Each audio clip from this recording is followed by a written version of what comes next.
This is CBA. Welcome to our top stories with me, Hamza Dabcheri. Somaliland security forces tighten its security in Puro. Farmajo calls for another dialogue as Puntland demands it holds in Mogadishu. AU calls for dialogue to end Somalia's political crisis. Kenya says not meddling in Somalia's internal affairs. US targets China with return to UN Human Rights Council.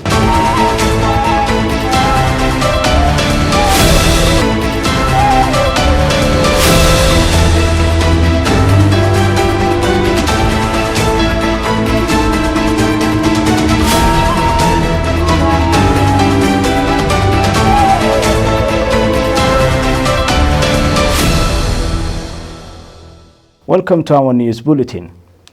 Somaliland security forces in Pura have tightened its security in the region.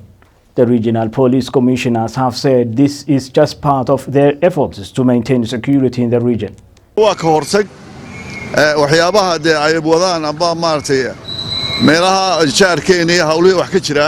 the past hours, the Somaliland security forces in Pura have started to tighten security in the city. The police forces conducted the operation in several districts and checkpoints in the region. The operation, which seems to be part of Pura's police efforts to maintain security in the region, is being scrutinized by the public and private vehicles, as well as questioning the suspects.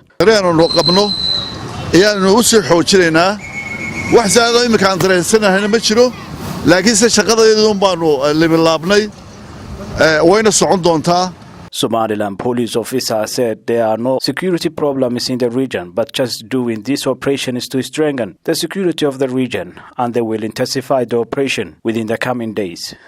The security forces asked the public to cooperate with the police forces and report any suspicious activity to the security forces to mitigate future terrorist attacks in the country. Somalia President Mohamed Abdullahi Farmajo, whose term lapses on February 8th, has yet again called for a pre-election dialogue, suggesting that all stakeholders should meet in Garowe on Feb 15th, just almost a fortnight after the same conference collapsed on Dusamareb. The country has literally been held hostage as the current regime fails to hold elections in time, despite pressure from the international community and local political actors. Ideally, the country was set to go for elections from December last year. In a statement posted by Villa Somalia, Farmajo, whose legitimacy has been questioned by opposition leaders, said he will meet stakeholders on February the 15th, ostensibly to discuss the fate of the country's election and the need for implementation of a pre-election deal. In September last year, the actors met in Mogadishu and came up with a series of resolutions, which are after all yet to be implemented. Puntland and Jubaland have often raised concerns about the country's commitment towards the implementation of the elections in the country. In a statement by Villa Somalia that read, His Excellency Mohamed Abdullahi Farmajo, President of the Federal Republic of Somalia, shall on Monday the 15th of February 2021 host a federal and state-level summit on the implementation of the 17th September elections agreement. The leadership convention will be held in Garowe, Puntland state of Somalia. But in a rejoinder while welcoming another round of dialogue, Puntland State, which has been critical of the government's lack of commitment to implement the September pre-election deal, added that the conference should be held in Mogadishu instead of Garowe, the regional administrative capital of the state. Garowe has been the headquarters of dissent against the regime of Farmajo. Regional leader Said Abdullahi Deni has often accused Mogadishu of a lack of commitment to ending the stalemate. The leader of the Wadajir party, Abdurrahman Abdishakur Warsame, which is the main opposition, said the move to call for another dialogue is a strategy to evoke emotions and probably trigger a response from the United Nations Security Council, which has been critical in Somalia's stability. The UN Security Council has welcomed efforts by Somali leaders to find solutions for the political disagreements over the electoral process in Somalia. President Farmajo has called it an emergency meeting with the regional state leaders to end the electoral impasse. The United Nations Security Council has welcomed Somalia's president's call for an emergency meeting with the regional state leaders next week over the country's political crisis. The Security Council members have called on Somalia's political stakeholders to urgently resume talks and agree on arrangements to hold elections as soon as possible, and urged the political stakeholders to resume their dialogue urgently and work together in the interest of the people of Somalia to reach consensus on the arrangements for the conduct of inclusive inclusive elections with a view to holding them as soon as possible. This comes days after Somalia President Mohamed Abdullahi Farmajo's constitutional mandate expired. Opposition presidential candidates, including former presidents, prime minister and ministers, announced they will not recognize him as the legitimate president, though the federal government said Farmajo will remain as the president of Somalia until a new president is elected. African Union has called on Somali leaders to work constructively together to resolve the political differences that have led to the present electoral and political crisis.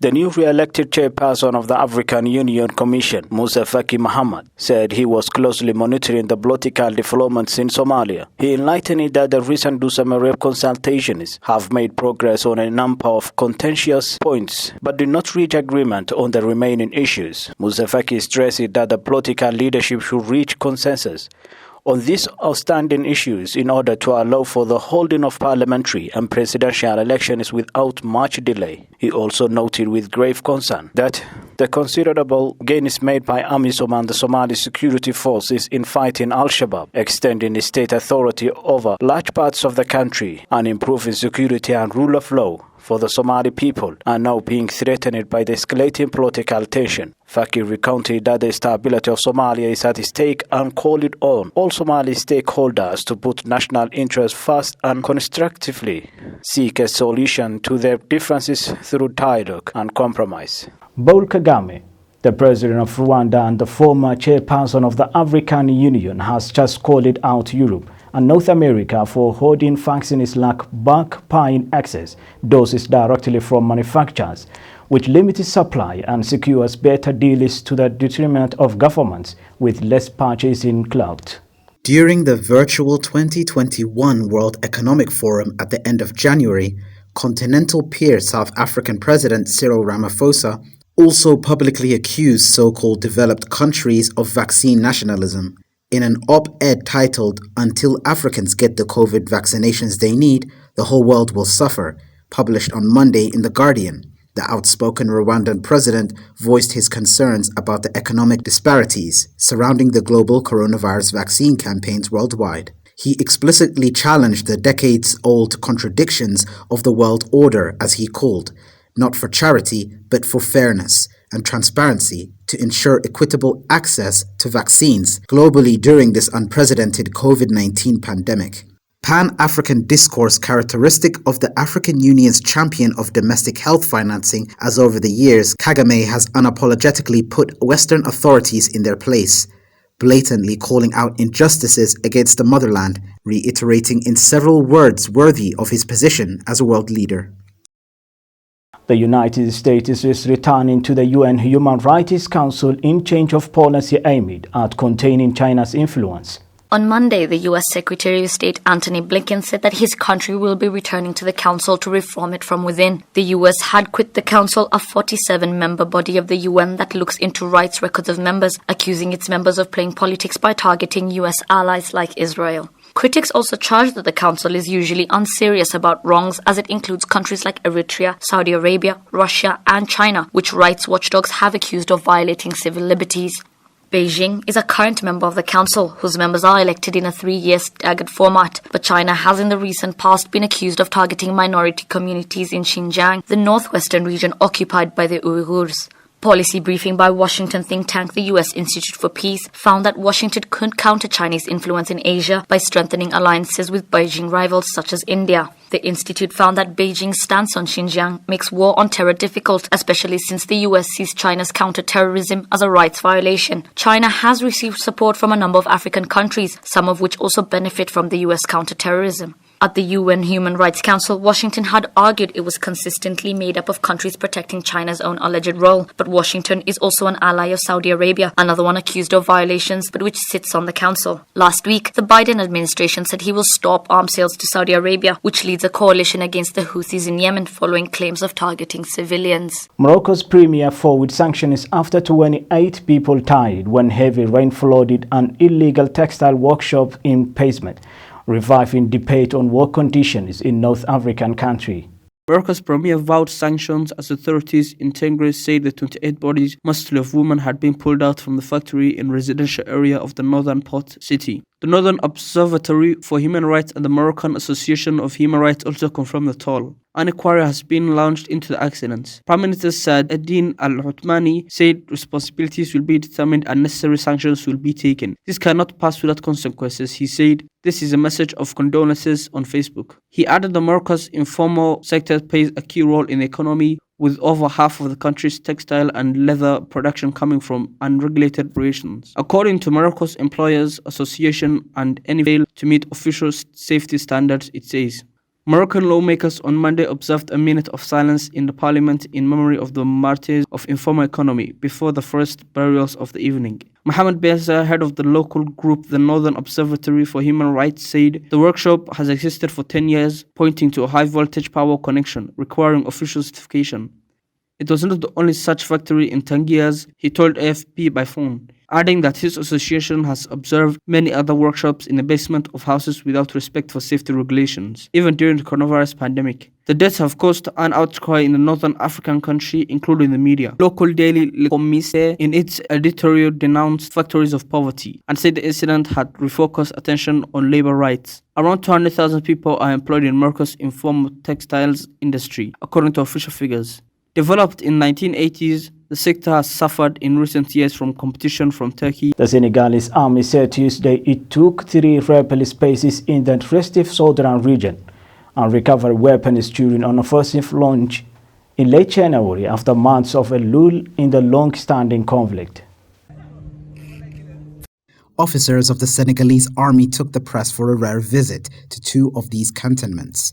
Shelters of tin and wood scattered under tall trees in the forest of Blaze and sheltering some kind of buried bunkers that can shelter a few people. The surroundings of these bases were punctuated with burnt surfaces, traces of the fighting according to Senegalese officers. The bases, relatively intact, belong to the Movement of Democratic Forces of Casamance, MFDC, which has been leading an armed independence rebellion since 1982, said Colonel Soleimani Kandeh, the local head of the Senegalese army. They were captured after artillery fire preceding the assault by ground forces, supported by planes and helicopters, said an anonymous officer who said he participated in the fighting. The Senegalese army provided no indication of losses on either side, and no assessments of the human toll is otherwise available from a reliable and independent source. The rebels were driven out in particular from their base in Badjom, the center of gravity and strength of the MFDC, about 20 kilometers from Ziguinchor, the main city of Casamance, said Colonel Kandeh. Peace talks made difficult by internal divisions within the MFDC were revived after President Macky Sall came to power in 2012, but they did not result in a final agreement to end a conflict that claimed thousands of civilian and military casualties, devastated the economy, and forced many to flee. And now, Burkina Faso. Burkina Faso President Roch-Marc Christian Compaoré started an official visit in Brussels on Tuesday and met with senior European Union officials. The meeting is geared towards strengthening socio-economic partnership, security and health cooperation between Burkina Faso and the EU. Compaoré met European Council President Charles Michel and European Parliament President David Sassoli, among others. The West African country, which at first managed to avoid a catastrophic surge of the coronavirus, is now trying to cope with a much deadlier resurgence. Burkina Faso is, along with Mali and Niger, one of the countries most affected by jihadism and violence in a conflict in the Sahel that has continued to spread since it began in 2012 in northern Mali. His visit also intends to strengthen cooperation, even as he begins his 5-year term as the president after Belgium. The Burkinabe president will meet his French counterpart Emmanuel Macron on Wednesday at the Élysée Palace in Paris. The Ghanaian Parliament closed its doors Tuesday for at least 3 weeks after more than 100 cases of COVID-19 were discovered among MPs and staff. The Ghanaian Parliament closed its doors Tuesday for at least 3 weeks. This is to allow disinfection and sanitation of the premises, he said. At least 17 parliamentarians and 151 staff members have tested positive for the new coronavirus in recent days. Last Thursday, the discovery of the first cases by dozens had already forced legislators to reduce their meetings to 2 sessions per week in order to counter the spread of the virus. The West African country has officially confirmed a total of 73,003 cases of COVID-19, including 482 deaths. Schools reopened in January after a 10-month closure, but President Nana Akufo-Addo warned earlier this month that a return to stricter measures was needed. Land and sea borders have been closed since March, while beaches, nightclubs, cinemas and pubs continue to be closed. Large social gatherings such as funerals, weddings and parties were also prohibited. And now let's see our sports news. Juventus beat Inter Milan 2-1 on aggregate to reach the Coppa Italia final following a 0-0 draw in the second leg of the semi-final. Juventus beat Inter Milan 2-1 on aggregate to reach the Coppa Italia final following a 0-0 draw in the second leg of the semi-final. Leading from the first leg in Milan, Juve survived the Cup of Scarce before making it to the final for the second successive season. Former Manchester United forward Romelu Lukaku and Achraf Hakimi missed presentable chances for the visitors. Cristiano Ronaldo was denied by superb saves from Samir Handanovic. Inter took the lead in the first leg through Argentine striker Lautaro Martinez, but Portugal forward Ronaldo scored twice in a 9-minute spell. Juve will face the winners of the semi-final between Atalanta and Napoli, who meet on Wednesday with a tie 0-0 after the first leg. Manchester United edged past West Ham after extra time. On a bitterly cold night at Old Trafford, the hosts came closest to breaking the deadlock inside 90 minutes when Lukas Fabianski reacted quickly to turn the ball onto a post after Victor Lindelof's header was taken by a huge deflection of Craig Dawson. However, in a game that included historic concussion substitution, when Issa Diop was replaced at halftime by Ryan Fredericks, McTominay had final word. Following a break that took United from one penalty area to the other, Marcus Rashford, on his 250th United appearance, flicked a delicate pass into McTominay's path with the outside of his foot, and the Scottish midfielder's first-time finish flew low into the net. It means United have reached the last 8, a 7th consecutive year as they bid to lift the trophy for the first time since 2016. Real Madrid moved up to second in La Liga as they closed the gap to leaders Atletico Madrid with a comfortable win over Getafe. The reigning champions began the contest without 9 first-team players because of injury suspension, but were dominant throughout. Karim Benzema headed into the opener before defender Ferland Mendy doubled the lead from a move he started. Real now trail Atletico by 5 points, but have played 2 games more. With the likes of Eden Hazard, Sergio Ramos, Federico Valverde, Toni Kroos and Alvaro Odriozola all absent, Real boss Zidane elected to field an unusual 3-4-3 formation. And that's our news bulletin for this time. Thank you very much for being with us.